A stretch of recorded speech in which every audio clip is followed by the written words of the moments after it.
right place. If it's not what you're interested in, even more so, you were in the right place because you'll get a good strong dose of exactly what you need. I'm having a little trouble getting into Facebook again today, so if I don't pick up on your posts right away, that'll be the reason.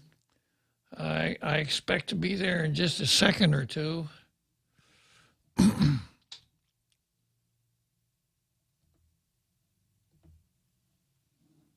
Well, anyhow, while we're waiting for Facebook to get charged up, I'm going to go to Demi Ikotny.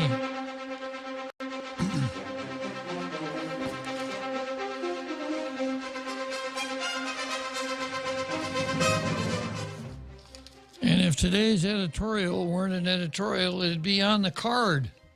And on the card, it would be titled Public Utilities Commission versus Load Shedding. And it ran in today's Daily News. Of course, Public Utilities Commission leases critical to improve island power supply. Lawmakers need to approve land leases for the island's new power plant, otherwise the project could fall apart. Wait years of work and put Guam at risk of hefty federal environmental fines, according to the Public Utilities Commission.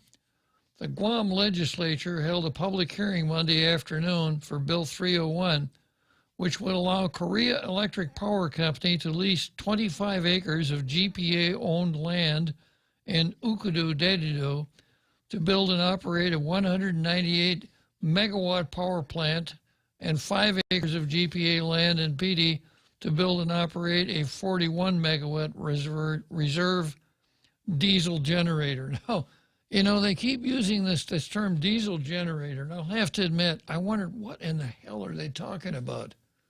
You know, because we have diesel generators, a diesel engine, a little mechanical instructions here. A diesel engine is an engine that burns diesel fuel. A regular engine burns gasoline. Now, the difference is that gasoline is much more volatile than diesel fuel. Gasoline evaporates much more quickly and at a lower temperature than diesel fuel does.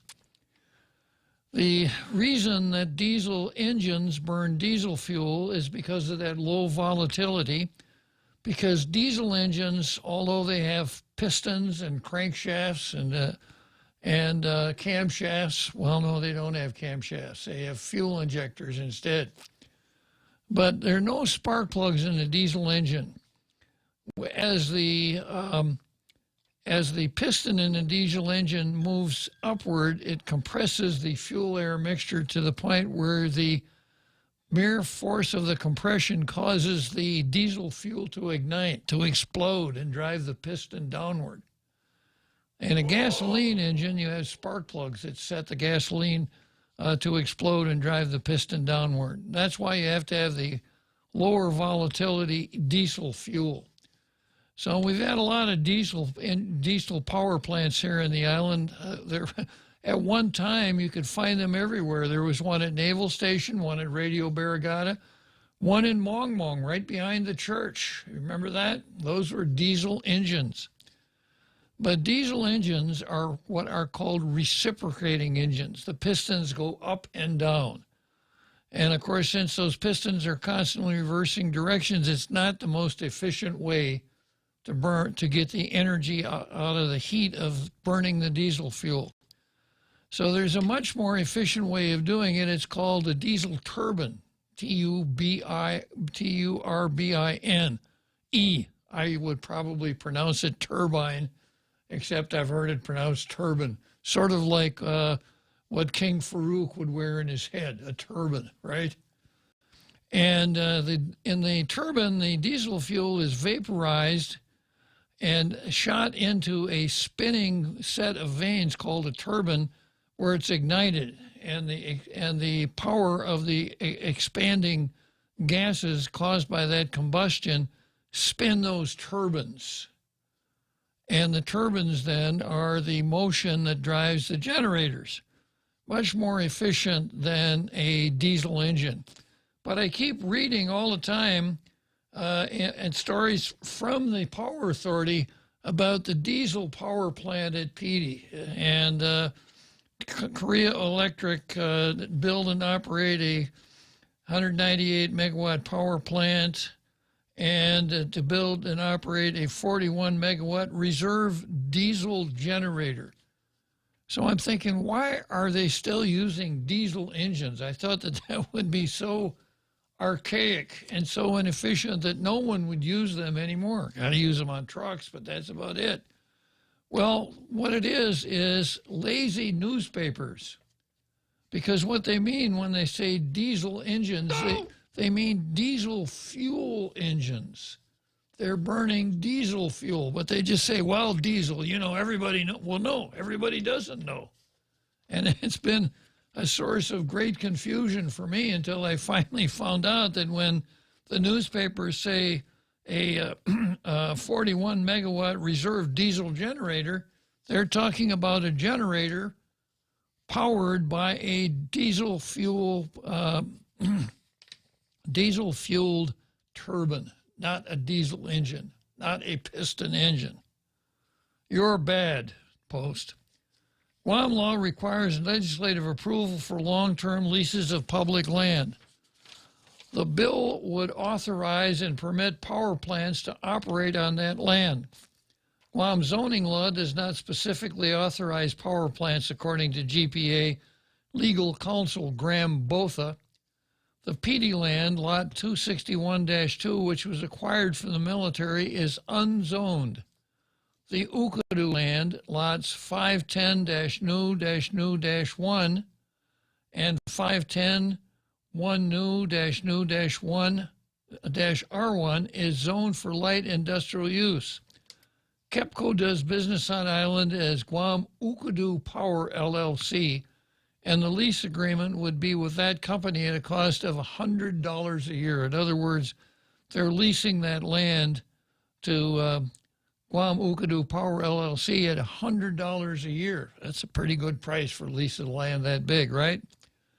GPA General Manager John Beneventi, who testified in support of the bill, told lawmakers the lease agreement mirrors the provisions of the KEPCO 2019 contract with GPA to build and operate the power plant. Under the 2019 contract, KEPCO is required to finance and build a power plant and operate it for 25 years, selling the power to GPA. The power plant is scheduled to be complete by April 2024, which will allow GPA to permanently shut down the oil burning generator. Now, guess what kind of oil they burn? Yeah. Oil burning generators and court order deadlines. Well, maybe not. Maybe they are burning oil in the turbines and meet court order deadlines to comply with federal clean air requirements. KEPCO needs the land lease to comply with local law so it can secure about $750 million in financing for the Ukadu and Petey projects. It really would be quite disastrous if the legislature did not approve the proposed land lease, PUC Chief Administrative Law Judge Fred Harecki told lawmakers. He provided testimony on behalf of PUC Chairman Dr. Jeff Johnson. KEPCO might well back out of the entire agreement and refuse to proceed. Inaction or failure by the legislature does not seem to be possible in these circumstances, Harecki said. GPA doesn't really have any choice in this matter. They have to complete the plant by April 2024. Harecki said power customers recently experienced power rationing because of problems at some of the power plants. Cabras 2 was down for about a week because of a boiler tube leak, and Petey number 8 will be down until next week as it's converted to burn cleaner fuel. With 2 large generators not working, GPA was unable to make peak power demand last Wednesday and Thursday, which resulted in rolling power outages for some customers. What we used to call load shedding. Now we call them rolling power outages. if the new power plant is not built, certainly you could expect more and more of that type of problem to develop over the years, Recchi said. So I'm going to stop there before I finish up the article. So we've known about this since 2019, but we have a legislature that borders on incompetent, as witnessed by the story I read the other day about Therese Terlahi talking about how cumbersome it is now with the new open government law, where the legislature actually has to plan ahead and decide what's going to be on a session agenda more than 1 week before the session starts, and to have completed committee reports and put them online before that session begins. What a horrible burden.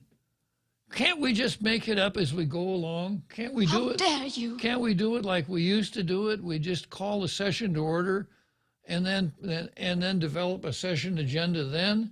It's so much easier to slide things under the radar. I didn't mean to say that.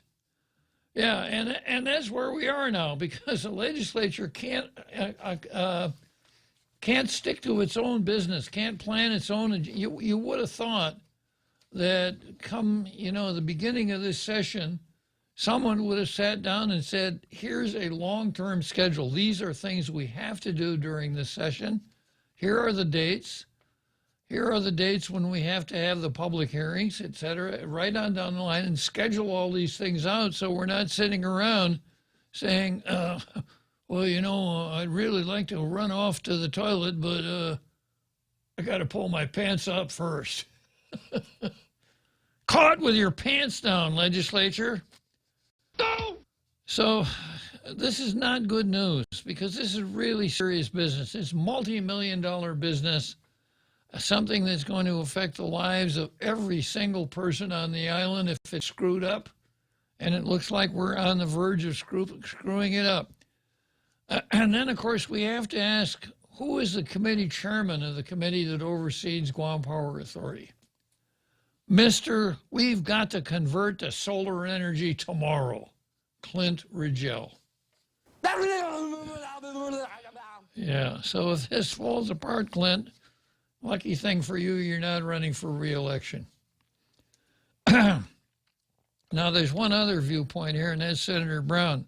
Senator Brown said she might not vote for the bill because she disagrees with GPA's proposed lease agreement, which requires contractual disputes to be resolved through mediation and arbitration instead of the courts. Brown was general manager for the port when it had a contractual dispute with tenant Guam YTK over the development of fishing facilities at Hotel Wharf. A fishing facility never was built, and YTK didn't pay required rent for the port. But an arbitration panel awarded the company $14 million. The port won its case in the Supreme Court when it challenged the validity of YTK's contract, which was longer than allowed by law and never authorized by lawmakers. I'm not a big fan of arbitration because of the experience and the costs and the hassle that we went through, Brown said, adding she doesn't want ratepayers to be stuck with an arbitration decision not in their best interest. This puts a big question mark in my mind. Otherwise, I'm very supportive of the Power Authority, Brown said. I may or may not vote for this bill. GPA attorney Botha said arbitration requirements have been part of other GPA contracts, but GPA never has had to go through arbitration. The lenders wanted the opportunity to have something else that they felt would give us less of a home court advantage, Botha said. In other words, lenders are afraid that if disputes over the contract go before Guam courts, they're going to get hometowned. And it's a fear that everybody who litigates has. You know, that the hometown courts are going to favor the hometown guys. So the lenders apparently think they'll get a fair shake out of arbitration.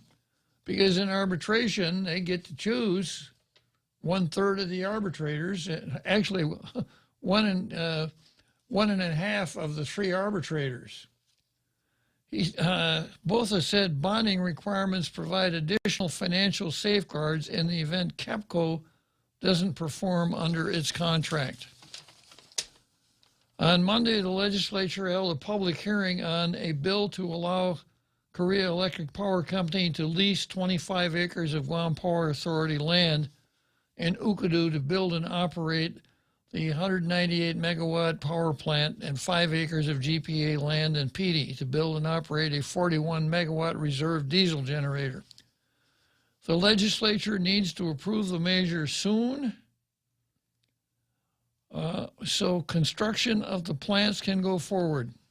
It really would be quite disastrous if the legislature did not approve that proposed lease, according to the administrative law judge Fred Hurecki.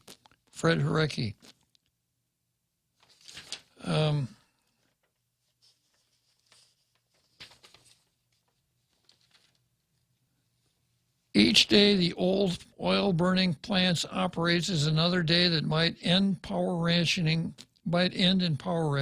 Each day means more pollution released into the environment, and each obstacle that is raised creates more delay for a community that needs clean air and reliable power. Come on, legislature. Do your committee report, pass the bill out, move the bill onto the session agenda and pass it. Okay, so much for Zemi Kodny. Let's take a short break here and we'll go to the card, Jose. Half a day. My name is Joan Kinata from the village of Umata. I've applied for the program in Salapi to help me in my daily commute from Umata to Manila. Thank you to this administration for the program in Salapi. The application deadline for program in Salapi has been extended to May 22nd, 2022. For more information, please visit doa.guam.gov. This ad was paid for by the Office of the Governor using government funds. King's Guam World Tennis Tour, presented by GTA, is bringing international tennis back to Guam. 4 weeks of international play will swing into action with 2 weeks of juniors, followed by 2 weeks of pros, May the 15th through June 12th. The Guam National Tennis Federation will host world-ranked players who will be coming to Guam from all over the world. Netters will compete for ranking points and cash to improve their position among the world's best. Matches will be played daily at the Guam National Tennis Center in Harmon, starting May 15th through June 12th. Special thanks to our platinum sponsors, Dimension Systems, New Gen, American Medical Center, and Morico Equipment. And now, back to Tall Tales with Bob Klitzkie, the one radio show politicians don't want you to listen to. Call now, 888-TALK. That's 888-8255.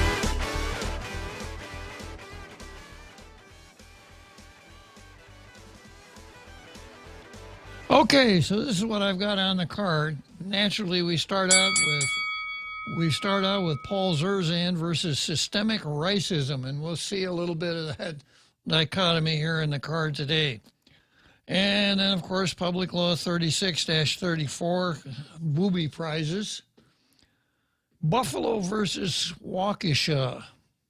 Helen Middlebrook versus the Post. Teachers versus principals, Gutierrez versus GVB, Anisha Camacho versus Wokistan. That's what I've got on the card for today. And we'll see how it goes. Kind of a thin card today. And I'm finally on Facebook. I see that we've got Richard Leone, Sherry Iriarte, and who else is here?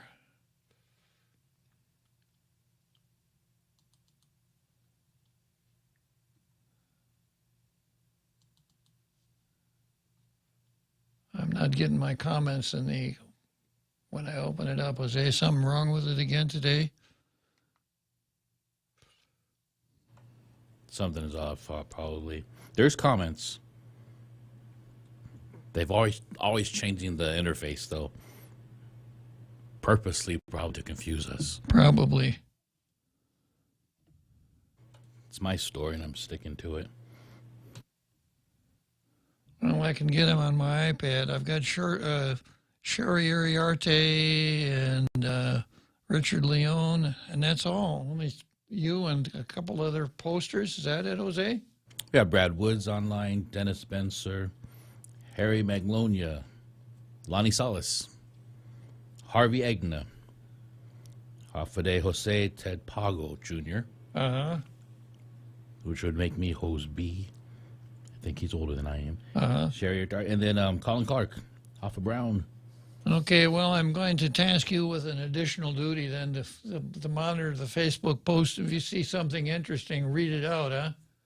Because I don't have it on my my desktop here. You know, for somebody who's made so much money with this whole Facebook thing, my experience with it is all bad. I just hate it because it's so hard, you know, to make it work. There it is, and it's the best we got on Tall Tales.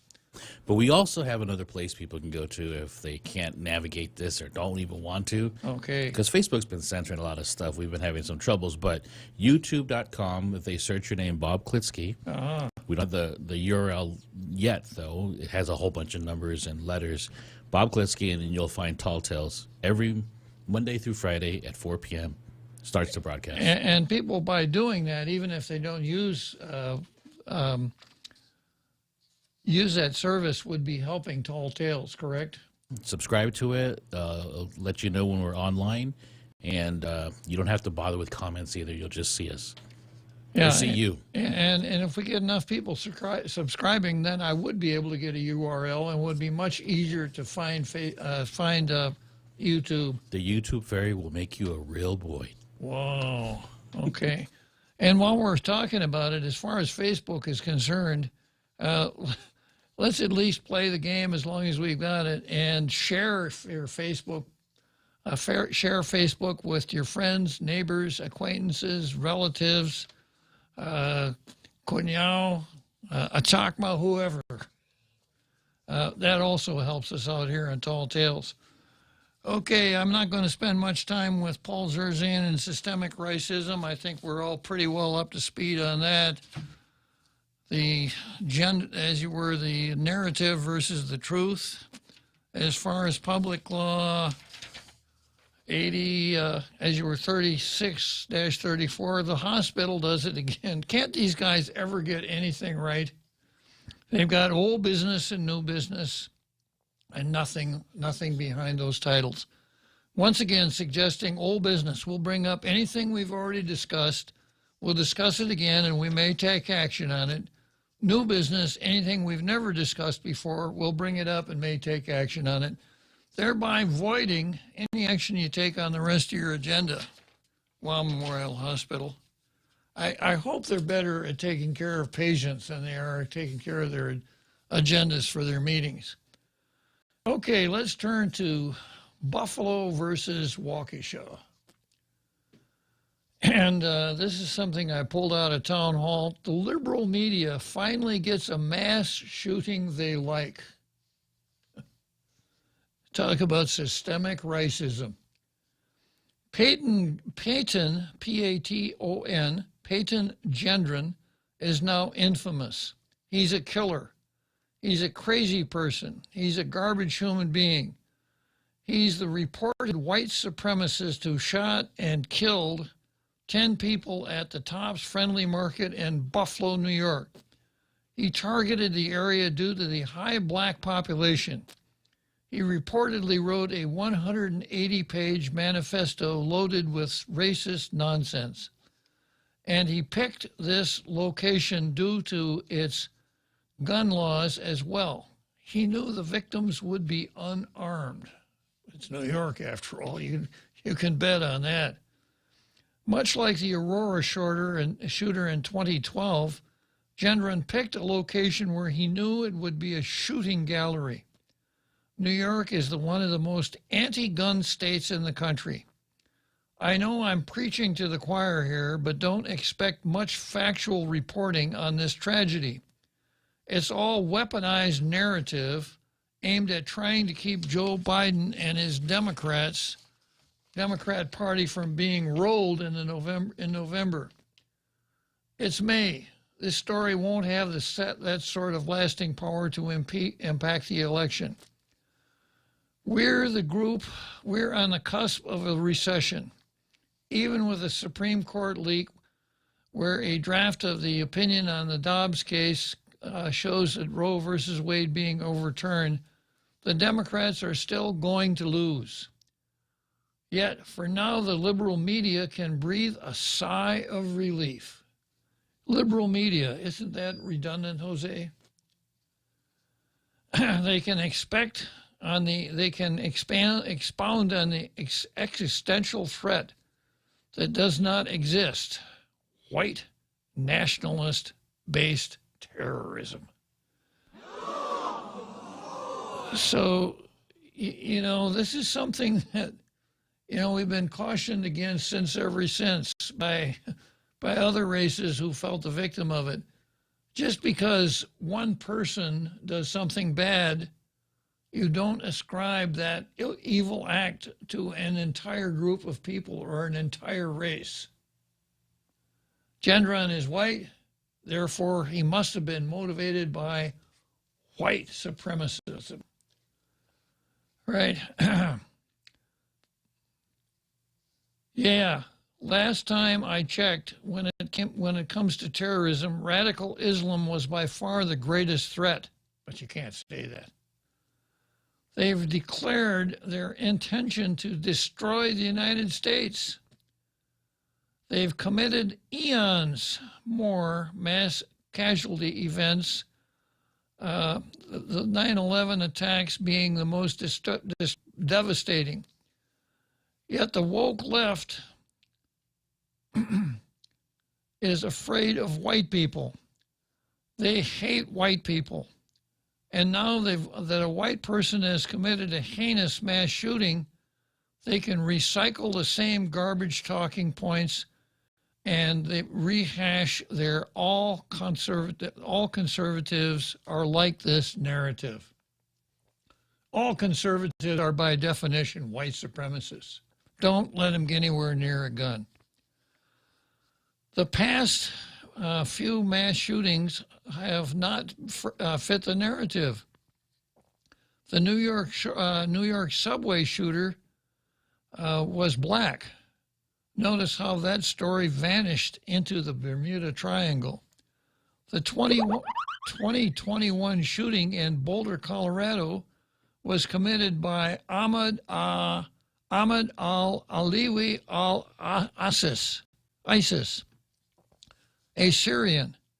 And remember the Waukesha attack? Wait, what happened in Waukesha? Yeah, the Waukesha attack in 2021? I know a lot has happened because since then, but the recap, 6 people were murdered by Darrell Edwards Brooks, Jr. Unlike this Buffalo shooter, Joe Biden never went there after the attack. Again, Mr. Brooks is not white, so the story quickly suffered a quick media death. And when they did report it, CNN reported that the 6 people were killed by the SUV. And so there was no driver involved. Yeah, and then I pick up a column here by Stephen Miller. The car did it, according to Twitter publisher. This is called Proving the Report. And here it is, trending in political figures. A 2021 attack in Washington, Wisconsin, a car was driven in Christmas parade, and a fatal shooting over the weekend. This one will remain in the cycle for quite a while, quite some time. Again, the liberal media again has a mass shooter they think can be weaponized against the right. They will push hard, like always, and like the Toronto Maple Leafs in the first round of the NHL playoff, they'll fall short. I'm not a hockey fan. Are you, Jose? But I am a fight fan, so I watch a hockey game to fight the fight. Yeah, I watch a hockey game once in a while, but I never know what the puck is going on. Gendron is a weird dude. He calls himself a racist eco-fascist, but also wouldn't be opposed to being enabled a socialist. Somehow this is a man who represents mainstream conservatism. Somehow this is the fault of Fox News. He's quite adamant that he hates conservatism and Fox News in his manifesto. That's what he writes. I hate conservatism and I hate Fox News. But he's obviously a white... Obviously, he's not telling the truth. He's obviously telling a lie there. Yeah. But you'll only glean that from reading it, which the liberal media won't do. Like Joy Reid. Exactly. Yeah, Joy doesn't read. Joy can't read. They have a narrative to feed, facts be damned. The Buffalo shooting is an evil act. It's disturbing. It should obviously be condemned. But the extra ghoulish layer to this crime is the left jumping for glee that the shooter is white and that this crime can be used as political ammunition. They finally found a mass shooting they like. No gun control laws won't be passed. No Fox News won't be censored. The First Amendment is quite clear. No, this won't save Joe Biden and the Democrats from a defeat in November. I'd hit the mute button for a bit with this story, but that's nothing you haven't heard before. It'll pass, but not before the usual suspects spew abject nonsense all over the place. And then the usual suspects. We got a new mayor of New York who's trying to be just as loony as the outgoing mayor, which is quite an order. I wonder if, what does it take to be elected to New York? Cuomo, de Blasio, and now the latest one. I can't even remember her name. Oh, that's the governor? Yeah. Yeah, you know what? She's very forgettable. Yeah. She got that because of Cuomo's exit. Exactly. She just happened to be in the right place at the right time. Welcome to Tuesday, a weekly newsletter about many things, language, culture, politics, etc. Before the blood was even dry in Buffalo, Democrats were asking the most important question. How can we, well-heeled white progressives, most effectively use the murders of all those black people to our personal and political advantage? Her name is Kathleen or Kathy something. The murder in Buffalo didn't kill anybody you've ever heard of, and so the first thing to do if you want to exploit the deaths of all the people, and that is what Democrats intend to do, is to connect the crime to some famous name or prominent institution. It doesn't matter if there isn't any actual connection, just assert it, and that's good enough for the newspapers and the cable news cretins and the important rage monkeys on Twitter. And so New York Governor Kathy Hochul, there it is, Kathy Hochul, Hochul. Kathy Hochul blames social media. Amanda Marcotte blames Tucker Carlson. Why not? He's on TV every night. It's got to be his fault. That's because he's kicking their butts in ratings. He's a target. Yes, sir. Other hack Democrats blame Donald Trump, the Republican Party, Fox News, the National Rifle Association, Shirley Temple, no. Doris Day, Marlon Brando. Yeah. Democrats are always looking for something, anything to cling to politically at the moment. because they are terrified that they're going to get wiped out in the midterm elections. And they probably are going to take a beating. Never mind that the Republican Party doesn't deserve to win. The Democrats deserve to lose, and that's what matters at the polls. What can Democrats do about that besides pray that Marjorie Taylor Greene, known as Empty Green on Tall Tales, has an extra shot of espresso in her moonbat latte this morning? There are other options, but they are tough, and apparently it has never crossed Governor Hochul's mind, such as it is, to try a different approach. Rather than cheap demagoguery and shunting great streams of public money into her husband's company, she might try competence. Yeah, not too likely. Okay. I think on a more interesting level for us here on Guam is that the POTUS decided to interject himself in a local issue. And I say local issue because this is not a federal issue, what happened.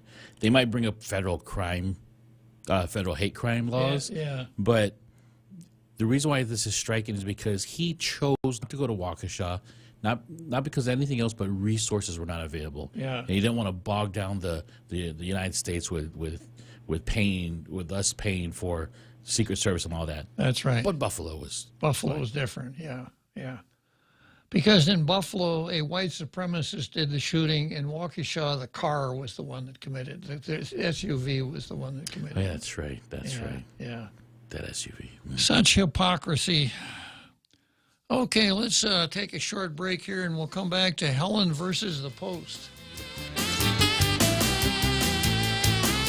Come try Guam's original Chamorro restaurant with Pica's best 5 years running. Mezcla Chamorro Fusion Bistro. Experience Chef Peter's candied salmon over scallion coconut rice, octopus to naktak, Chamorro platter, and their award-winning gourmet hamburgers. Or if you're looking for something healthy, try their keto-friendly menu. Come and enjoy Mezcla's half-a-day service at their Hagåtña and Grand Plaza Tuman location. Call their Hagåtña location at 479-2652 for reservations. Mornings on Star 101 are getting blended. Half a day, I'm Kyle Mandapat, and I'm making my return to radio on Star 101. I hope you're ready to go, because I'm ready to go. The Morning Blender with me, Kyle Mandapat, every weekday starting May 23rd from 6 to 9 a.m. only on Star 101.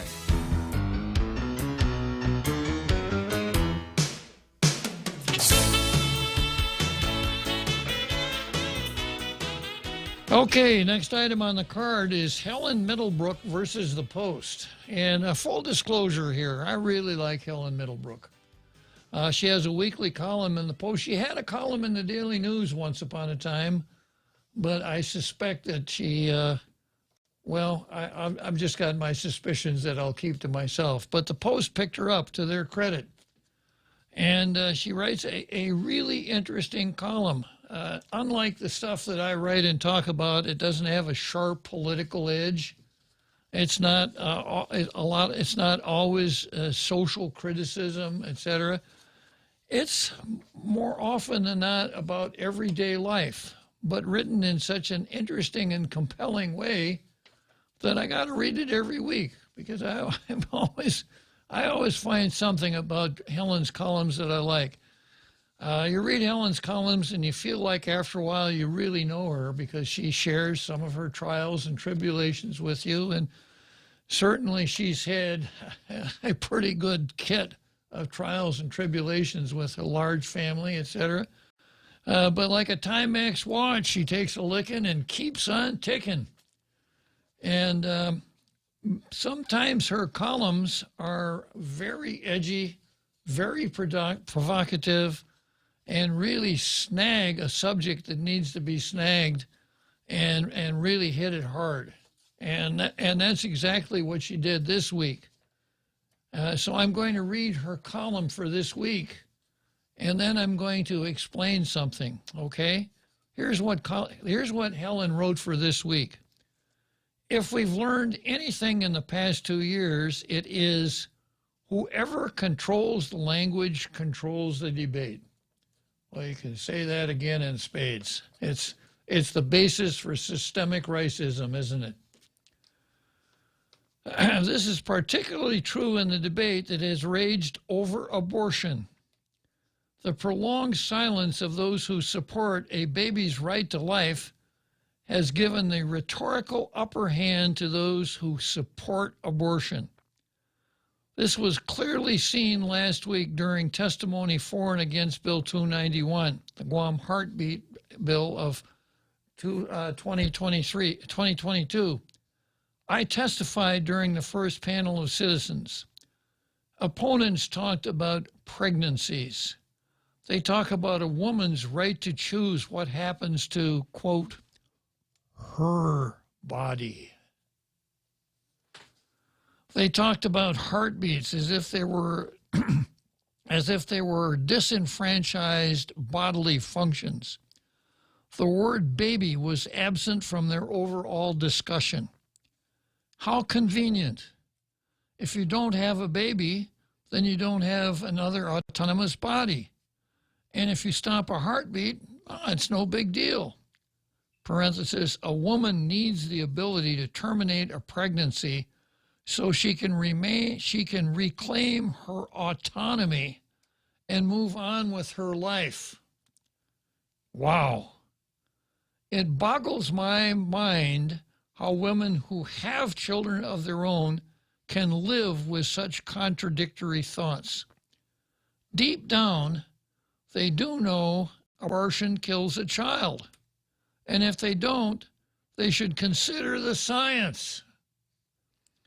They should consider this eyewitness testimony of an anesthesiologist, Dr. Paul Rockwell, which was included in a 1970 case against abortion in New York.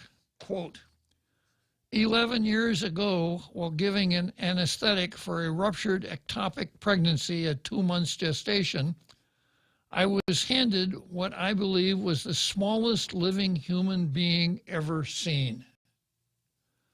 The embryo sac was intact and transparent. Within the sac was a tiny, approximately 1 centimeter, human male swimming extremely vigorously in the amniotic fluid while attached to the wall by the umbilical cord. This tiny human was perfectly developed with long tapering fingers, feet, and toes.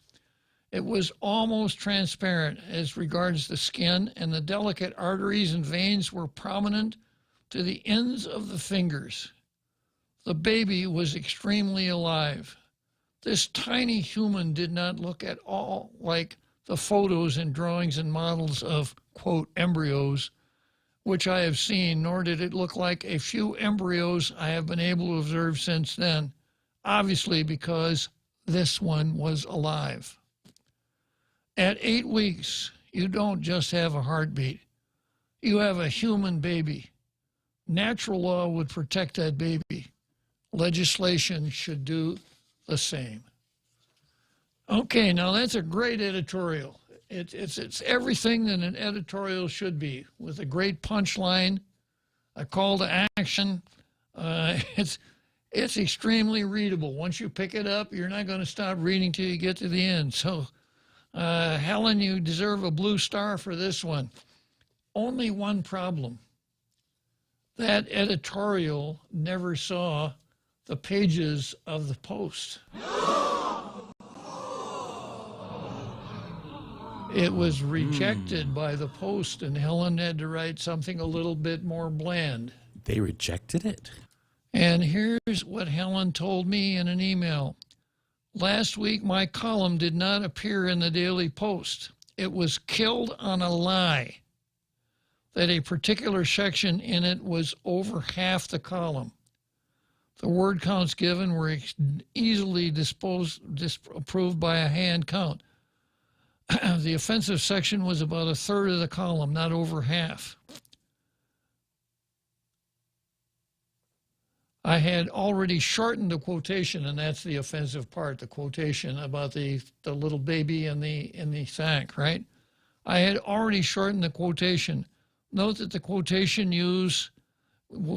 was included in a court case. It's been on the record for over 50 years. And it happened in the late 1950s because it was 11 years prior to the testimony.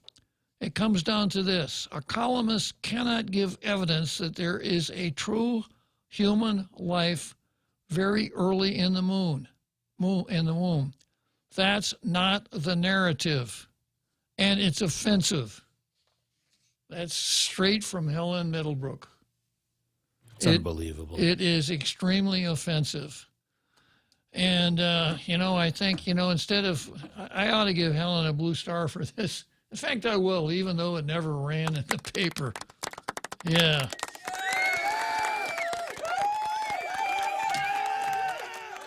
There you go, Helen. And you know what I think I should do for the Post?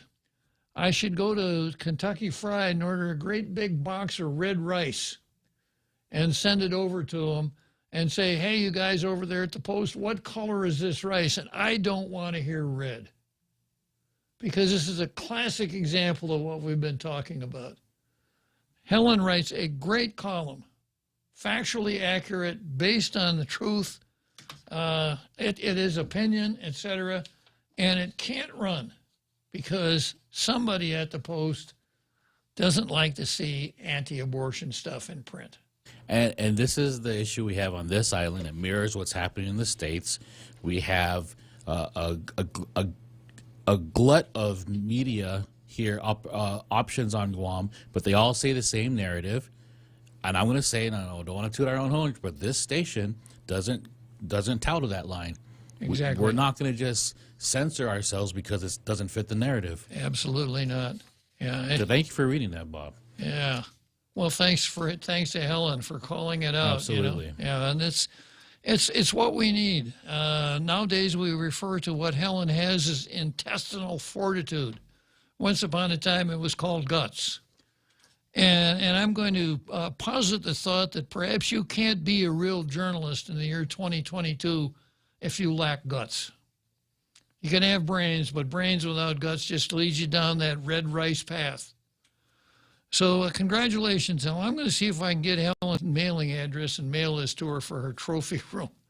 I think that takes Helen up to about 4 blue stars, doesn't it? It does. And she's in the running for the most consistent editorials with Canet News. Yeah. Hard-hitting, readable, saying the things that need to be said, saying them out loud in print. Okay, good job, Helen. And it's a badge of honor to be censored by the media.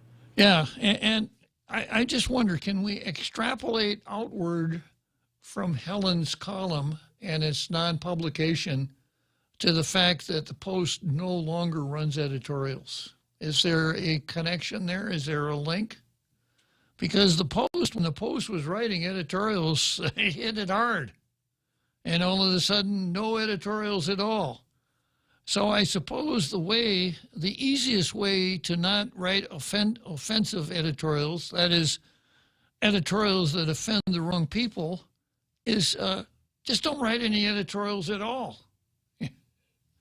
It worked for the Daily News for years, didn't it? So I hope that's not what's going on, because I had such faith in the Post, and I was so glad that they were in business. I was so grateful that Mr. Jonas brought the Marianas variety down here, and it gradually worked around till we got finally it metamorphosized into the Post, brought some good journalists down here, etc. But if this is where it has wound up, I now kind of offer my sympathies to Mr. Jonas. May he rest in peace, because I don't think this is what he had in mind when it comes to newspapers. This is a really, really sad day for the Daily Post. Okay, we got just a couple more minutes here before we head for the big halftime show. Let me see who I got in the green room here.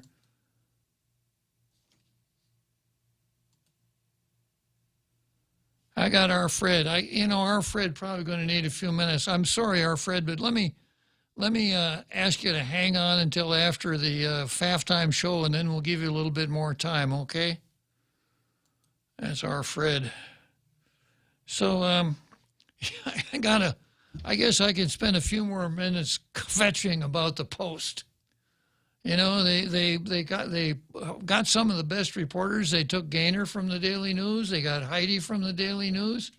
They got Mindy from KUAM, Oya from the Daily News. So they had an all-star cast over there, and they were capable of doing great things, which they did.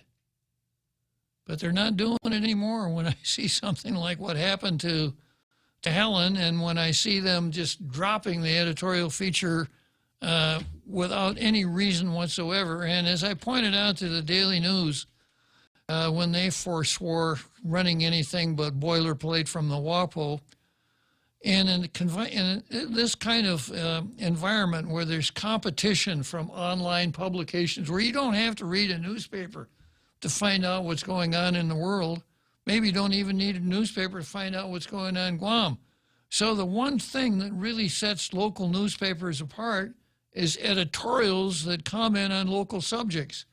And I can tell you this, back in the days when I was a senator, we kept score by the editorial policy of the Daily News. If there was a hearing on a particular bill and it got favorable treatment in the Daily News, that was a victory. If it got slammed in the Daily News, not so hot. But those days are gone forever, because the Daily News, although they publish editorials, they publish a real editorial about 1 out of 9 times. The rest are just fluff, feel-good stuff. News releases camouflaged as editorials, public service announcements, spelling drills. Editorials posing as news articles. Editorials posing as news articles, on and on and on. It's really disappointing. Okay, let's break for the big halftime show. Maybe I can get my Facebook to work during that time.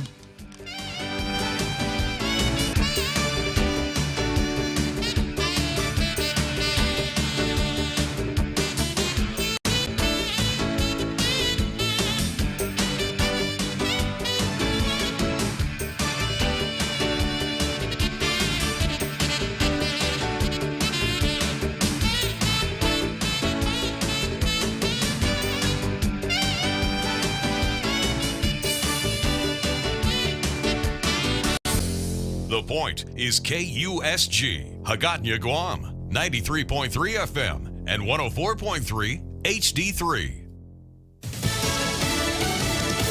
Dead even in the Keystone State. I'm Jack Callahan, Fox News. The race for the Republican nomination for the U.S. Senate in Pennsylvania deadlocked between Dr. Mehmet Oz and businessman David McCormick. McCormick leads at the moment, but by fewer than 3 dozen votes.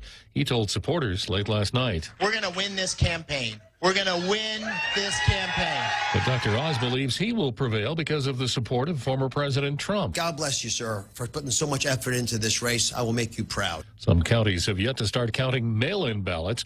One county will have to transcribe thousands of mailed-in ballots that wouldn't scan properly. A margin of less than 0.5% of the total vote would mean an automatic recount of the vote statewide. In the North Carolina Senate primary, Congressman Ted Budd wins the GOP nomination. Former state Supreme Court Justice Sherry Beasley nominated by the Democrats. North Carolina Republican Congressman Madison Cawthorn will not return to Capitol Hill for a second term. He's lost his primary to State Senator Chuck Edwards. 3 other states holding primaries on Tuesday. In Kentucky, 2-term GOP Senator Rand Paul took a step toward a 3rd term, winning his primary. He will face an easy winner on the Democratic side, Charles Booker, in November.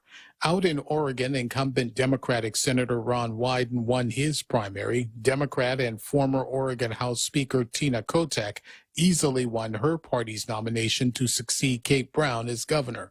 In Idaho, Republican Governor Brad Little and GOP Senator Mike Crapo are celebrating wins and preparing to defend their respective seats in November. Fox's Gernal Scott. President Biden visited Buffalo yesterday to meet with some of the relatives of the victims of Saturday's mass shooting. We have to refuse to live in a country where black people going about a weekly grocery shopping can be gunned down by weapons of war, deployed. America is listening to Fox. When the pandemic first started, and we had no idea that it was going to affect our business till March of 2020. Orders from public health, roadblocks, restriction. It was a very hard time for me. What really has saved my business is the SBA and the PPP program. I felt keeping the employees was so important because I had faith that my government would help me later, the federal government. We applied and we received 2 PPP loans equaling up to $425,000. That money saved me because it's been 2 years. I think 80 or 90% of the restaurants have closed. The only reason I'm here because of my devoted clientele and the federal government. Thank you for helping save jobs with federal funds. Thank you to the federal government for all the federal ARP money. Thank you for the federal funds. This ad was paid for with official funds from the office of Congressman Michael F.Q. San Nicolas. NATO Secretary General Jens Stoltenberg says both Sweden and Finland have applied for membership in the North Atlantic Treaty Organization. Worried about their security as Russia's invasion of Ukraine continues, the 30 current NATO member countries would have to decide whether to approve the applications. President Biden will welcome Finland's president and Sweden's prime minister to the White House tomorrow. South Carolina's Governor Henry McMaster has signed into law a bill that bars transgender athletes from competing in organized girls' or women's sports in the state. A transgender bathroom law in Tennessee has been ruled unconstitutional. A federal judge strikes down a Tennessee law to require businesses to post notices on public bathrooms if they have policies allowing transgender guests to use the restroom associated with their gender identity. The American Civil Liberties Union challenging the legislation on behalf of 2 business owners, arguing it's discriminatory and could encourage violence. The judge who temporarily blocked the law in July, days after it went into effect, deciding it violates the First Amendment, forcing business owners to post signs with viewpoints they don't agree with. Writing, transgender Tennesseans are real. The businesses and establishments that wish to welcome them are real. Kristen Goodwin, Fox News. The study claims having too many children can be bad for your mental health. The study in the journal Demography finds a correlation between the number of children parents have and the decline of their late life cognition. Researchers discovering a big difference between having 3 or more children as compared with 2. The reason? The added cost of living that comes with more children leads to what they call parental burnout. The researchers studying families in Northern European countries. Gary Baumgarten, Fox News. And I'm Jack Callahan. This is Fox News.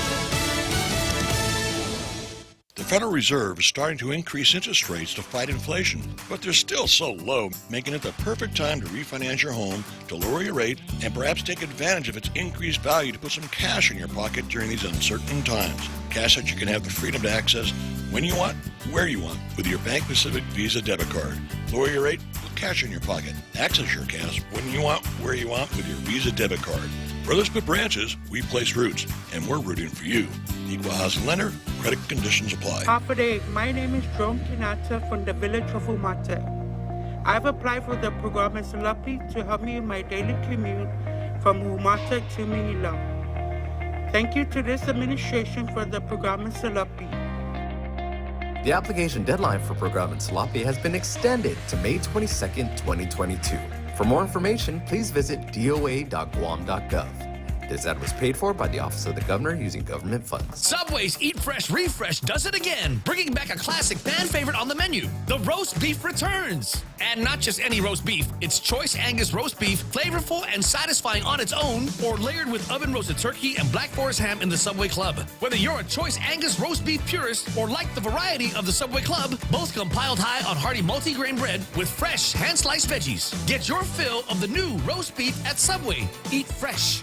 Mornings on Star 101 are getting blended. Today, I'm Kyle Mandapat, and I'm making my return to radio on Star 101. I hope you're ready to go, because I'm ready to go. The Morning Blender with me, Kyle Mandapat, every weekday starting May 23rd from 6 to 9 a.m. only on Star 101.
So here we go. Here we go. Another great halftime show. And did our Fred lose his patience, Jose?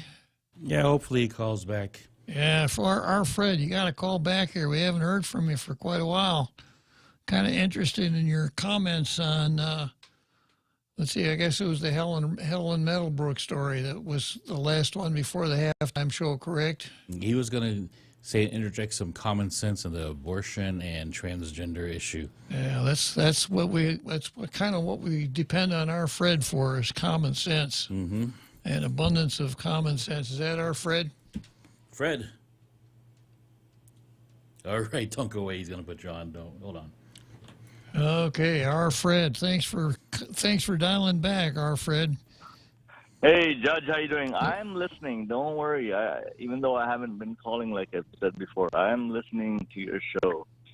And it just, it builds up where I need to call and shed some common sense on these topics of transgenderism and abortion.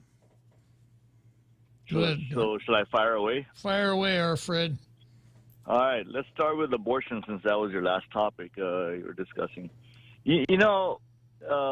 Back in the day, when we were like in 7th or 8th grade, we all saw the abortion videos in religion class, theology class. And it was brutal as a 7th grader, 8th grader to see the forceps going in and prying the baby out. And it's murder. I don't know how, everything is put into context, like just fluffed and all that, but no one talks about the murder that's being caused. I think one time someone mentioned someone will get arrested and put in jail to eat a turtle, but you can kill a baby and be scot-free. It's pathetic what our human race has come to. So, like I said, all those politicians need to watch the abortion video like us 7th graders watched. I'm sure maybe you've seen it in school. It was in religion class that we've seen this. And it's very simple, again, common sense. You don't want a baby, abstain from sex, and use contraception. Promote contraception and promote abstaining from sex. Now, if you're going to have sex without contraception, or, there's the pill, there's the condom, there's many other options that women have and men have. If you don't like how it feels with a condom on, then either don't have sex or pay the price for having sex, which is a baby. Simple.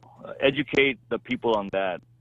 And now, if there's an unwanted pregnancy, they don't use the contraception method or the abstinence, then promote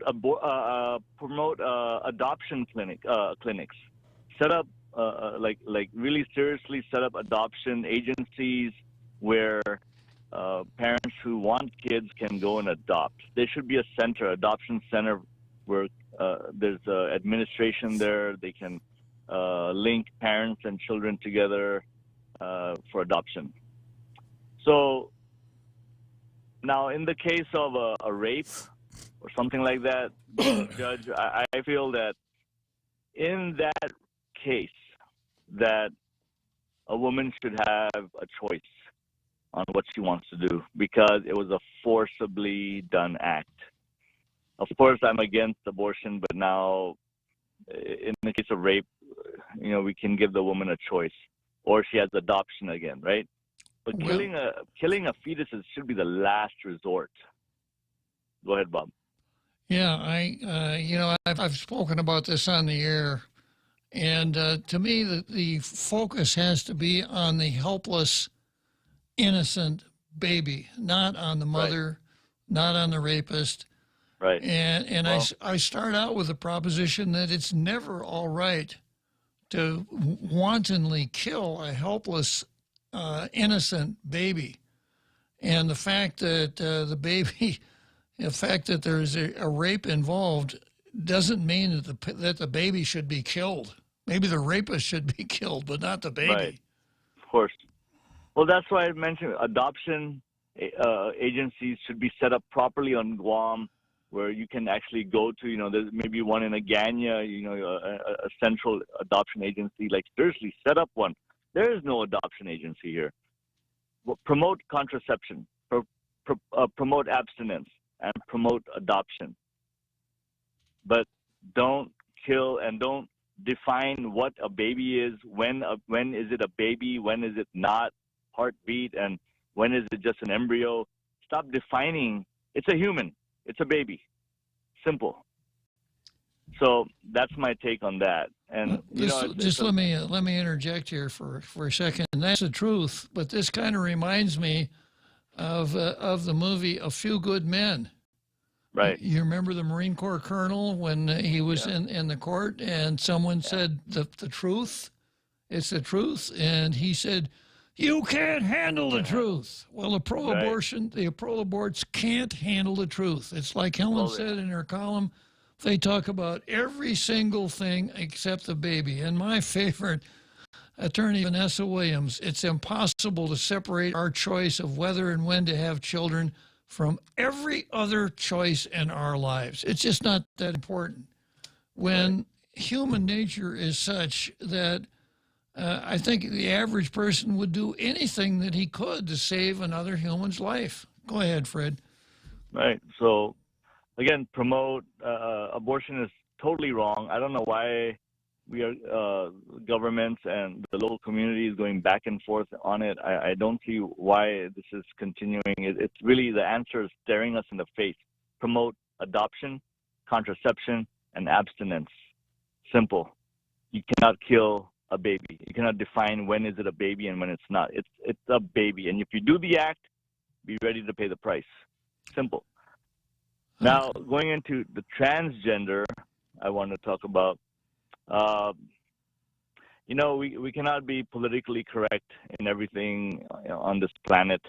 If someone's born with male plumbing, hey, you're a male in like I think you mentioned testosterone hormones, your ability, pressure you can exert, force you can exert. You're a male, regardless how you feel and relate. You got male plumbing, hey, stick to the males, male sports, and male bathroom. And we got to respect the women. Maybe the women, just because you feel like a female doesn't mean women have to put up with it and play with you in a sport or share a bathroom with you. You got male plumbing, buddy. Get out of here. And that goes for the females too. If they got female plumbing, stick with the females. We don't want you. Well, males probably wouldn't mind seeing a female, but stick to your kind or your type. Simple. But maybe transgenders can play with transgenders in the transgender sport. Like there's the Paralympics. Paralympians do not play in the regular Olympics. Paralympians play with Paralympians in their own Olympics. So it's a simple thing, really. It's not that difficult, and we can. A male transgender who feels he's a female, hey, tough luck. Too bad, man. You feel like you're a female, but you need to either. I would say only in one instance where maybe a transgender, a male could play with a female, like go change your plumbing. Go to Thailand, get the surgery done, then maybe we'll let you play with the females. That's my take on it. Well, as usual, Fred, you hit the nail right on the head. We appreciate your no-nonsense call them as they are approach. So thanks again for calling and sharing some time with Tall Tales, Fred. Thank you. Thanks for the opportunity. That's our Fred. Okay, let's see. Next item on the card is teachers versus principals. GDOE administrators to get 2 raises. This is a story that ran in the Post.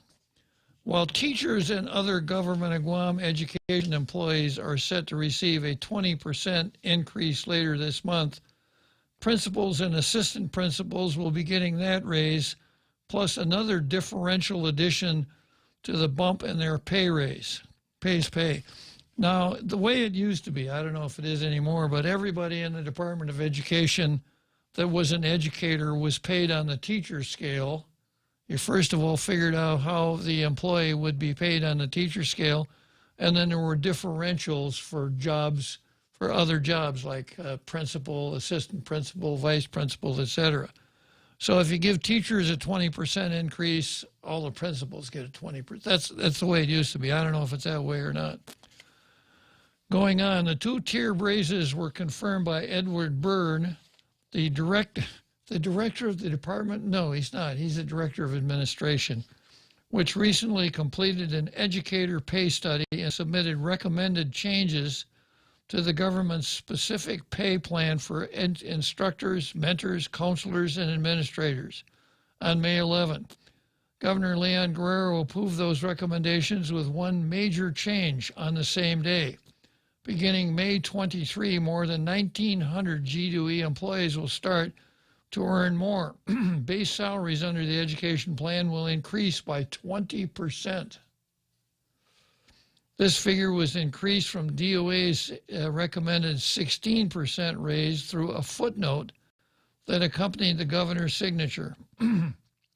Additionally, a flat work pay differential of 15% and 10% will be granted to school principals and assistant principals, respectively.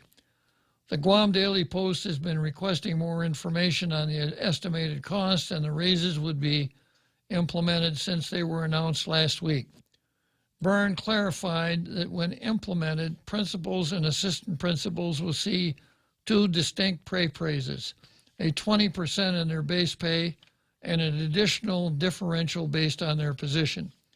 Since administrators will see two specific raises, these employees will certainly see a greater financial benefit than their counterpart in the classroom. The average salary of a certified teacher is under $49,000, while the average school principal makes about $89,900, according to data included in DOA's memo. Once implemented, the two-tier raise would mean an average school principal earns $34,162 more each year, while the average teacher would get a $9,800 annual raise. Now, I suspect that there are people out there in our international radio listening audience who are saying, that's not fair. It probably isn't. But it may very well be that the average salaries of principals are a factor of the idea that principals have longer years of service. That there's no one who's hired as a new employee as a principal. And teachers, principals, everybody in the government makes more money as they stay on the job. Salary increments every year causes salaries to go up. So that could be part of the disparity. But then again, it couldn't. DOE recommended the across-the-board raise for all under the plan, said the increases would address the recruitment difficulty of new teachers and add incentive to those whose salaries are slightly ahead of the market. The differential pay for principals and assistant principals should be added on top of this, according to DOA, in order to retain school administrators and persuade teachers to become administrators and fill difficult-to-recruit administrative positions. Employees on the pay plan can also expect incremental raises of at least 3 to 5% each year, according to another recommendation in the memo that was approved by the governor. So I'm going to stop here and talk about principals versus teachers and the famous story of little Johnny who came home from school. And his mommy said, little Johnny, you like school? Yeah, I like school fine. It's just the principle of the thing that I don't like. So, you can't, well, and then another difference between principals and teachers is that principals work a 12-month calendar. Teachers work a 9-month calendar. And I remember back to my own teaching days that the rap in the teacher's lounge in May was this: You know, there's 3 good reasons to be a teacher: June, July, and August. So that's another difference. But I'm not well enough in touch with the teacher community now to know if there's any axe grinding here, because principals apparently get such a much larger bump than teachers. Because teachers will tell you they're the only educators. The rest of them aren't educators. That education takes place where teachers and students congregate, not in the front office where the principal has his well-appointed office, right? And I remember something from my teacher contract negotiation days back in 1970, when one of the raps that we used for a working conditions section in our contract. One of the big demands that teachers had in 1970 was that teachers wanted to be relieved of non-professional chores. Before we had the board union contract, teachers were assigned to monitor the restrooms to make sure students weren't smoking in the restrooms. Yeah. So if you were a teacher during your prep period, you were supposed to go to we were old-fashioned back in those days. Men teachers had to go to the men's room, females, I suppose they'd have a different way of doing it now. Teachers also were assigned to bus duty, so that teachers had to be out in the parking lot making sure that the teachers got on the bus. I mean, making sure the students got on the bus. And several others of these non-professional chores. And teachers would explain, you know, discipline problems seldom occur in a teacher's classroom because he has a relationship with the teacher. He's able to set boundaries, and no one's going to pick a fight with a teacher that they're going to be seeing every day. It's much more unusual. But when the teacher is poking around in the men's room or out in the parking lot, it's a totally different relationship. And none of the teachers back in those days, and I suspect curricula have not changed, teachers don't take courses in restroom supervision or bus boarding 102 or things like that. Teachers felt it was a waste of their time, a bad use of resources, and degrading to their professional competence. So, you know, the Board of Education at that time had their own raps, and one of the solutions was you got principals, you know, are they allowed into the restrooms? Well, principals can't do that. So one of our storytelling times was this. Did you ever wonder why the school business has people called principals? They're not called general managers. They're not called presidents. They're not called squad leaders. Why are they called principals? It just doesn't seem to fit. Well, I'm going to tell you the answer. Because in the beginning, we started out with one-room schools. Miss Posnicker in the one-room school. So the one-room school went from first grade to eighth grade. Miss Posnicker taught all of the kids. It later on became fashionable because we called it ungraded primary, but that wasn't the reason they did it. One teacher, first through eighth grade. The teacher not only had to do that, the teacher had to make sure that there was toilet paper in the outhouse, that there was coal in the stove in the wintertime, that the ashes were taken out, that the sidewalk was shoveled, that the classroom, all these other things were the job of Miss Posnicker, who taught that one-room school first through eighth grade, passing out the books, all of it. So we did that for quite some time, and then some brainiac had the idea, instead of having one-room schools, why don't we group the schools together? And if we did that, then we could have the first graders would have their building or their room, and the second, and so on out, so that one teacher didn't have to teach 1 through 8. And then the same group said, and besides that, then we can hire somebody to take care of the outhouse, to take the ashes out, to put coal in the stove, and do all of these other things so that the teachers can concentrate on teaching. And that sounded like a really good idea, but that morphed into putting one teacher in charge.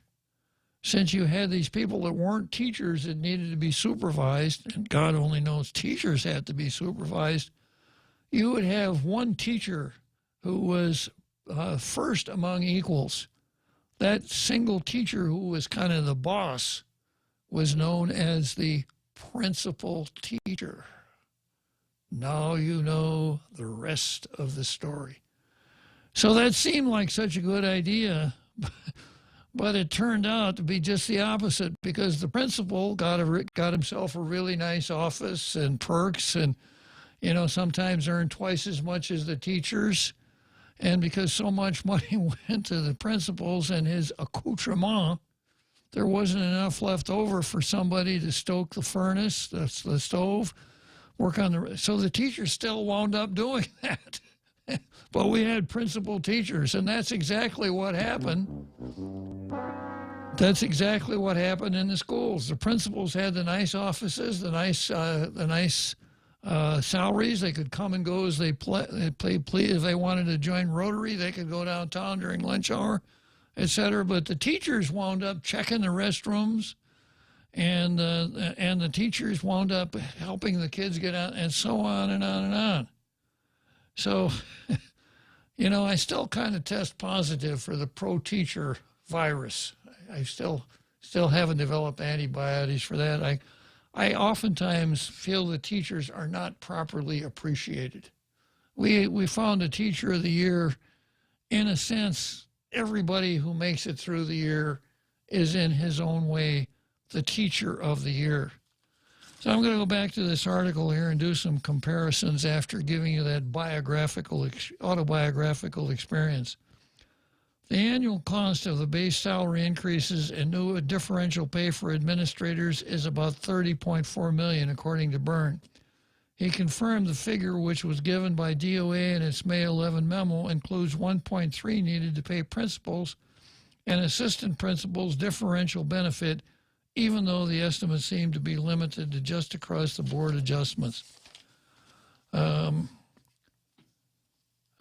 skip on down to appropriations bill. 2 senators have introduced a new bill to pay for the raises next year. Senator Nelson, chairperson of the Legislative Committee on Education, and Senator Joe San Augustine, the appropriations chair, are proposing to use $30 million in general fund revenue in fiscal year 2023 to fund the increased pay schedule, etc. I've got a little bit more that I want to talk about here, but I notice we're at 7th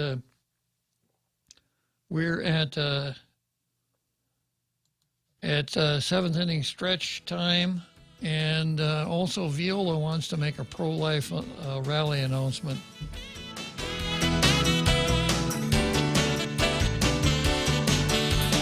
The Extra Point with Jerry Roberts of Guam Training. Hi, I'm Jerry Roberts, and every day on The Ray Gibson Show, I get to comment on the incredibly diverse, fun, challenging, sometimes frustrating, often exciting, but always interesting world of work. I hope you'll be there with us. You can find daily transcripts of The Extra Point at GuamTraining.com. Tune in every weekday morning at 7:20 for The Extra Point with Jerry Roberts, brought to you by Guahan Insurance Services and First Hawaiian Bank on 93.3 The Point. Here at Nimitz Towers, we're a large-scale rental complex. We have over 20 employees, and when the pandemic hit, our concerns were people not being able to work, loss of revenue and income, and luckily, due to PPP, we were able to keep all our employees employed, working. We were able to provide services, maintenance, and cleanliness for the building and the operation. Also, the rental assistance program helped us stay solvent during the pandemic, helped us keep the tenants in place. We're thankful for Congressman San Nicolas advocating for these funds on our behalf in Washington, D.C. If you have any concerns about any federal issues, feel free to contact your congressman's office. Thank you for the federal funds. Thank you for the federal funds. Thank you for the federal funds. Thank you for the federal funds. Thank you for the federal funds. Thank you for the federal funds. paid for with official funds from the office of Congressman Michael F.Q. San Nicolas. Are you looking for a new place to hang out with your friends? Let's go along the sidelines at Sidelines Bar and Grill. Located at 154 Iriarte Road, Unit 4 and 5 in Tamuning behind Royal Bigs. Sidelines, a hidden gem with nothing but great things to offer. Great atmosphere, great food, top shelf drinks, and a great team. What are we waiting for? Let the fun begin at Sidelines Bar and Grill. Open daily from 3 p.m. to 2 a.m. See you there.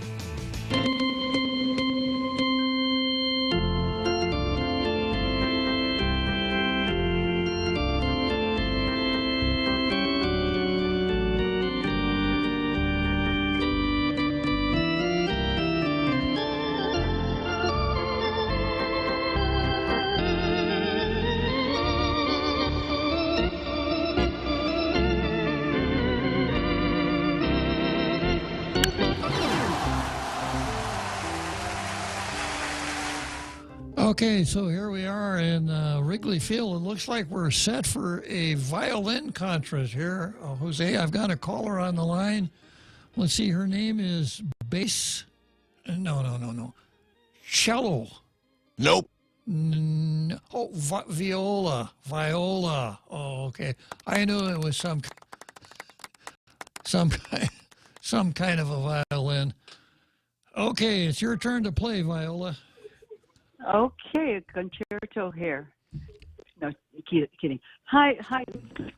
Oh, to the heart of the matter here, your testimony at the heartbeat bill. It was a one-liner or two-liner. Mm-hmm. It really was hit the heart to the matter. You know, honestly, it's all about when is it ever right to kill an innocent human being, and that's never right. It's wrong. Anyway, so here I'm going to announce this. I lost you, Viola. You got to get closer to the phone. So, okay, Rally for Life. Thursday. Viola. Hey, Viola. Hello, Viola. Hi. Yeah. Hi. You need to hold the phone close to your mouth and speak up.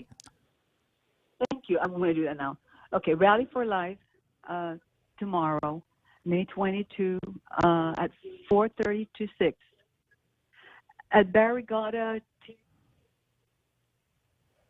site. And please bring your family, friends, signs, pro-life affirming signs, and we'll let one hear that message. Okay, where's it going to be, Viola? I'm sorry? Where will it be? It's at the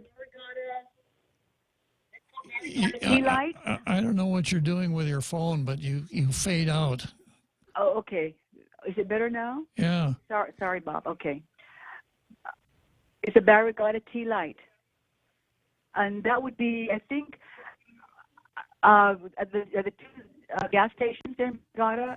The T intersection. The intersection, right. Intersection, okay. I would think it's across the street there. It's kind of a tight, but that's what the group decided, and I'm just sharing this information. Can you repeat it, Jose? I don't know where it's going. I just received the flyer, and it looks like it's going to be tomorrow, Thursday, the 19th. Yes, Viola? Yes. Okay, sure. Tomorrow, the 19th, from 4:30 to 6 p.m. Yeah. at the T intersection in Barrigada, where the the Circle K 76 gas station and Shell station are, and then the blocked off road to Teason. So is that the one that Ray calls the Tri intersection? I'm sorry, the Tri intersection. Not the T, but the Tri. Not the T, the Tri. Yeah. You're right. All right. Yeah, maybe somebody will show up, Viola, but we're not doing a very good job of getting the word out. Well, let the word out. Thank you. Yeah. Okay. Tri intersection, Barrigada, tomorrow, 1630 till 1800. But of course, you know that's the prime time for Tall Tales, Viola. So obviously, I won't be able to be there. Well, we'll be rooting for you. Okay. Root for us. I'll be there in spirit, if not in person. Thanks a lot for calling in, Viola. So long. Bye-bye. All right. So we have to make sacrifices. Yeah. Hopefully, somebody will have their headphones in listening to the show. Yeah, it'd be nice if they had some sort of a speaker set up so that folks wouldn't have to miss Tall Tales. It's a good cause, though. I'll say that, right? Okay, so on the subject of teachers, it's good that teachers are getting a raise. I don't know that I can saddle up to the idea of paying principals so much more than what you're paying principal, although, you know, I mentioned some of the factors. Principals work 12 months, teachers work 9. Principals have been in the system much longer than the average teacher, et cetera. So I'd have to sit down with a sharp pencil before I can be too critical about this. A couple of other things that I think need to be mentioned, and that's this. One of the things that Byrne mentioned was difficulty in recruiting. As long as the perception is that Dodea schools pay significantly higher than public schools on Guam, it's going to be hard to recruit the best teachers because the best are going to go where the most money is primarily. So a worthwhile goal would be to establish parity with Dodea schools. There is, however, another really important dimension to this, and that is the public, the folks who are going to pay for this. And we've talked about this so many times before. The folks that don't work for the Gov Guam, many of them have had a hell on wheels for 2 years, lost their jobs, no money, no nothing. And you can't help but have some bad feelings if we hand out another huge raise to government employees when those in the private sector have received nickels and dimes here and there. The programan salapi, as an example. Gifino tomorrow I palabran salapi, parejo nag I palabran sloppy in English. Yeah. So that has to be a consideration also. It comes down to priorities. If we're going to have a really top-notch education for our kids, then we're going to have to pay top-notch wages so long as Dodea is. That may mean that we are not going to do some other things. We're going to have to stop doing some things in order to do priorities. Everything can't be a priority.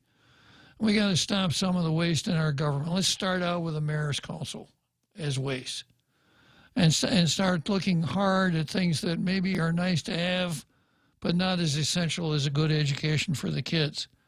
So if you're running for office, these are things you might mention. Everybody who runs for office says, you know, education is my top priority, right up with 15 other things. Okay, let's go to the next item on the card, and that's Governor Gutierrez versus the Guam Visitors Bureau. Governor Leon Guerrero has been taking a hands-off stance in the ongoing conflict between the Visitors Bureau, among Visitors Bureau officials, but said Tuesday that she asked the parties to resolve their issues and be united so they could focus on the recovery of the pandemic-hit tourism industry. Now, I wonder how she went about asking them. There are like a dozen people on the GVB board. Carl Gutierrez is just one person. Quote, I know they're working it out. The governor knows they're working it out, so there's going to be resolution, the governor told the Daily Post. They have to work it out themselves, and that's what's happening. The governor didn't come up with her signature line here, but I suspect it was part of the dialogue. The governor, when asked what she told the Visitors Bureau Board and Governor Gutierrez, came up with one sentence: off with their heads. After 2 years, monthly arrivals finally reached 5 digits, 10,407 in April, as Guam's source markets, including Korea and Japan, have eased more Wuhan virus travel restrictions for their citizens. Before the pandemic, Guam welcomed more than 130,000 tourist arrivals every month. With tourism recovery needed, the governor said it's important the GVB leadership remains united.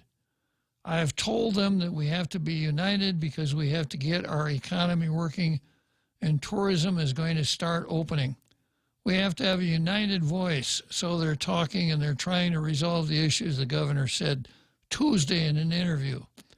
The governor said, based on what she's heard, a lot of its policy and procedures that need to just align with each other.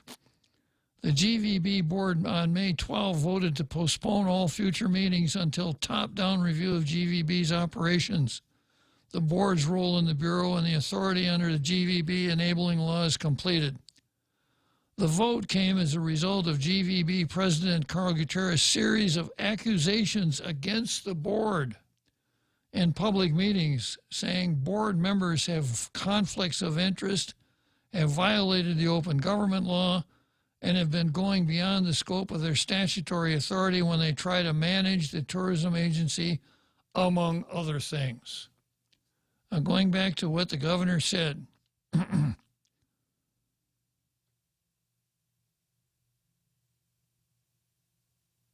I have told them that we have to be united because we have to get our economy working and tourism is starting to open.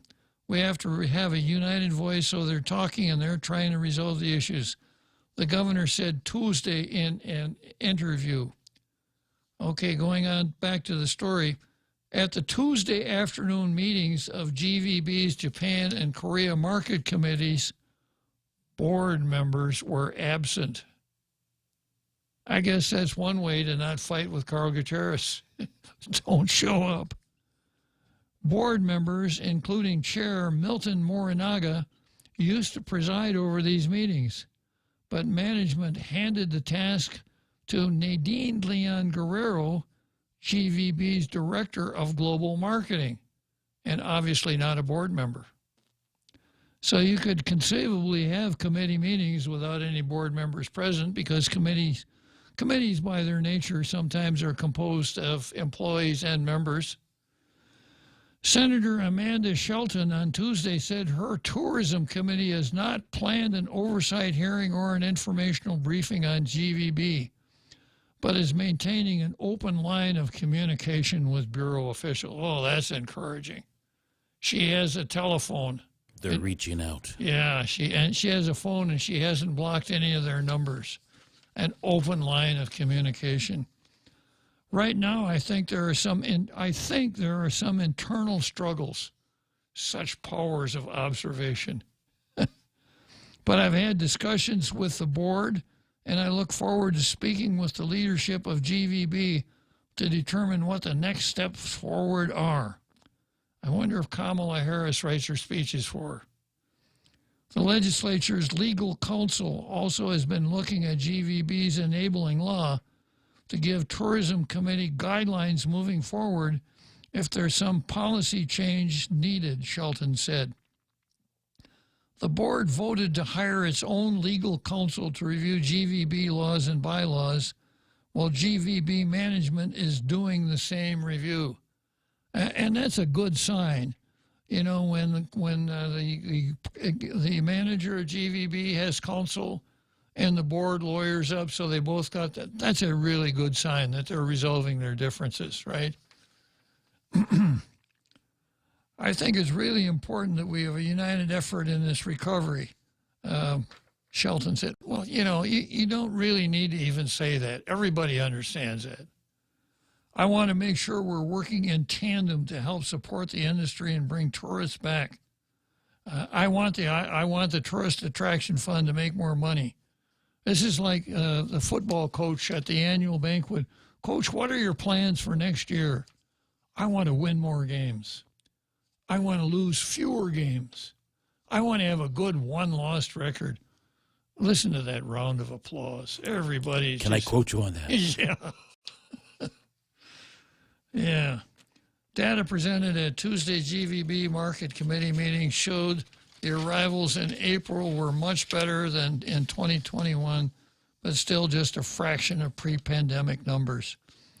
GVB officials also reminded tourist industry partners to share updates with their tourist customers, including free trolley rides to go to the malls and other attractions including the recently reopened Wednesday night market at Chamorro Village. Quote, I haven't seen that many tourists in 2 years, GVB Vice President Jerry Curtis Paris shared with industry partners. It's really great to see them. Yeah.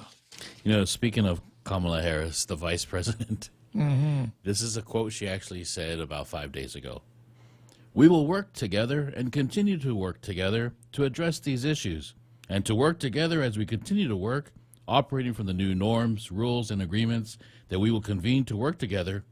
We will work together. Hey, man, she's so subtle. Her use of the language is so subtle that you're oftentimes, you can't take what she said literally because there's always a hidden message in it somewhere. But having listened to that myself and watched and read it a few times, I think the message in what she's saying is that they will work together. There's no danger of anyone plagiarizing her. Yeah, that's why Joe picked her, right? He finally found somebody who's not going to plagiarize. Okay, next item on the card is Anisha Camacho versus wokesters. Now, in order to provide a good example of what a wokester is, let's head for Churchill Downs here.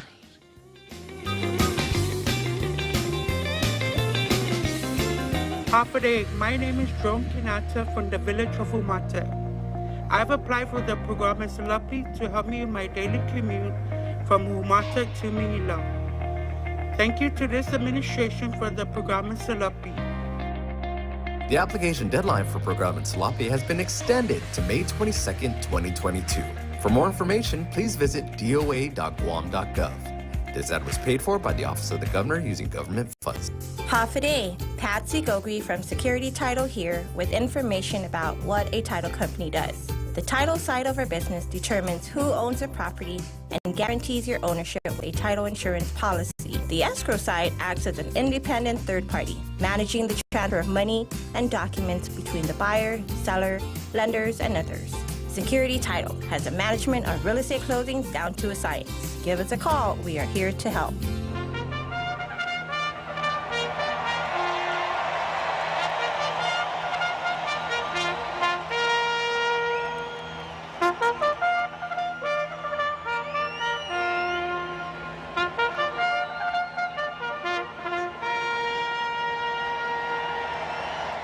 Okay, here we are in the home stretch, Churchill Downs, Louisville, Kentucky.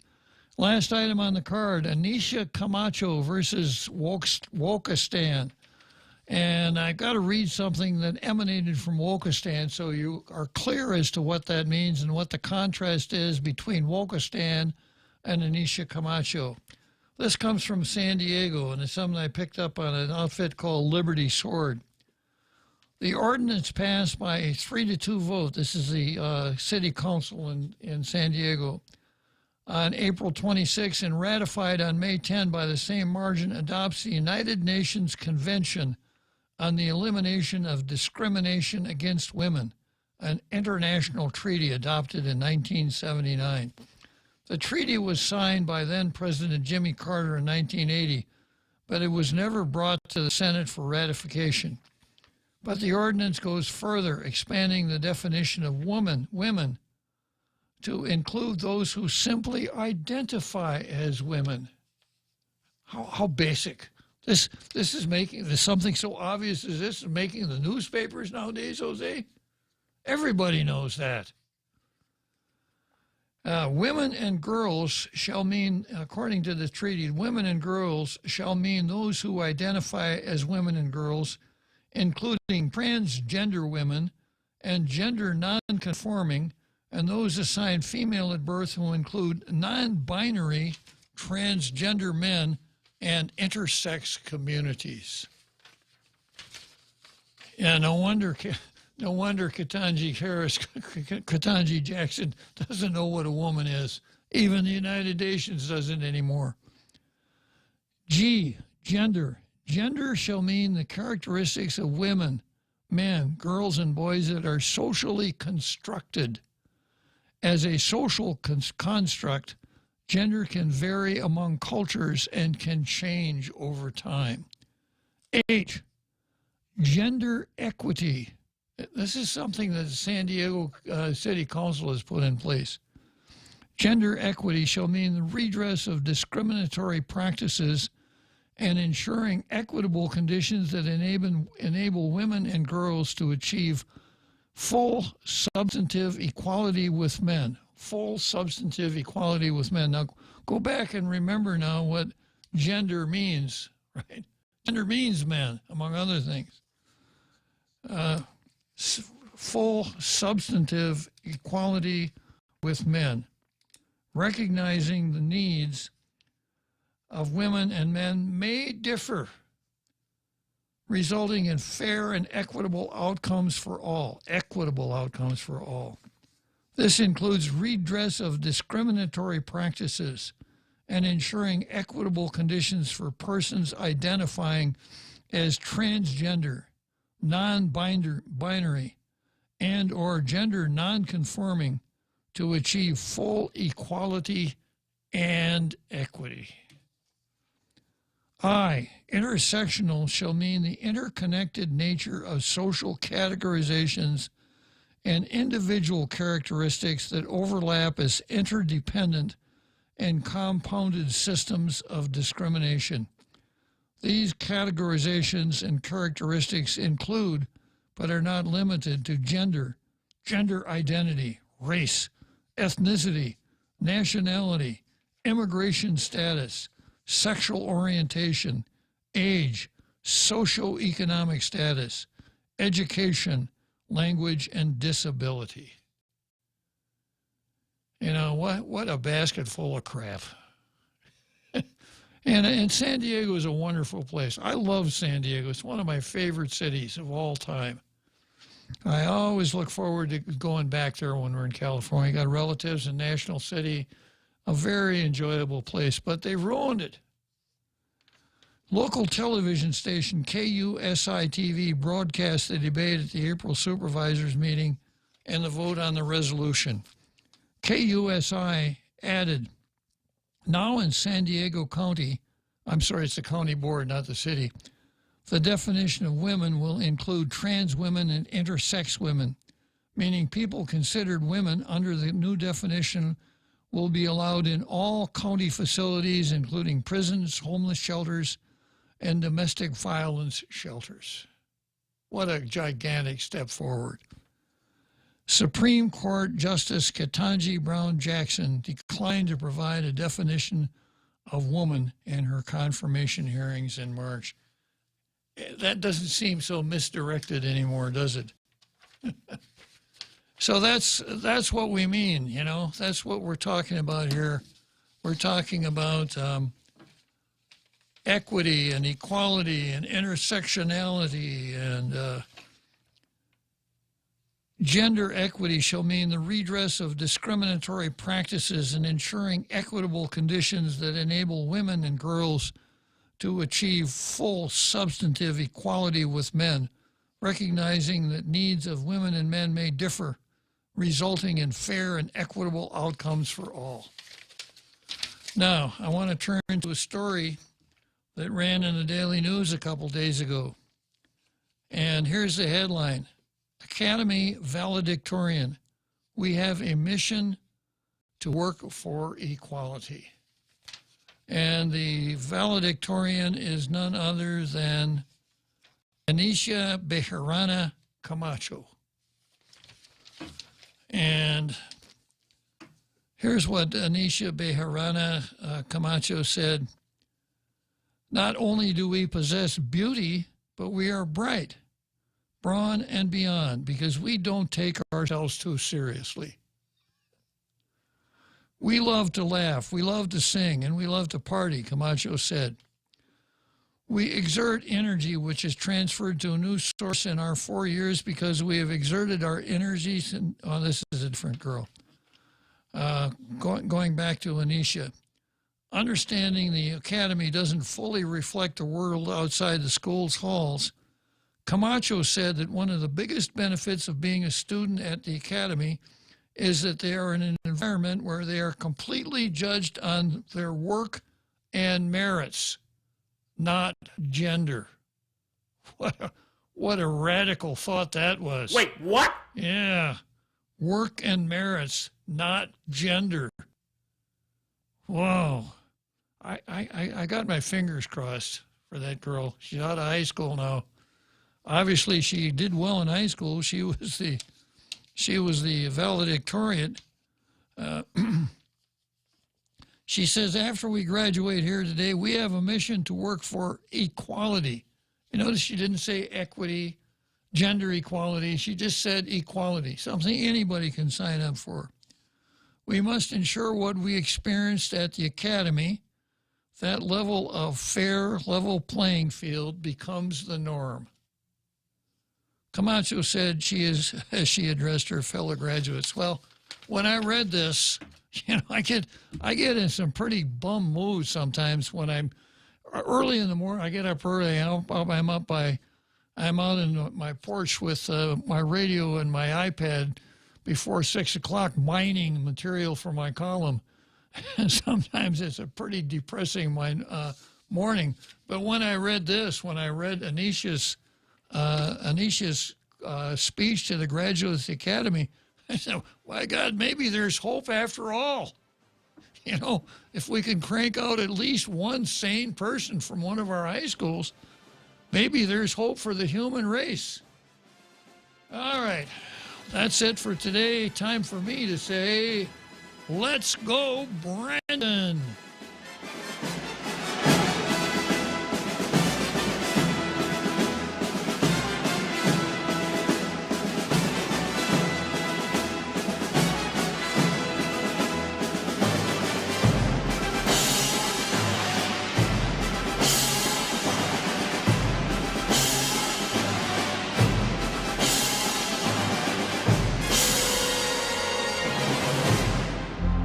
The Point is KUSG, Hagåtña, Guam, 93.3 FM and 104.3 HD3.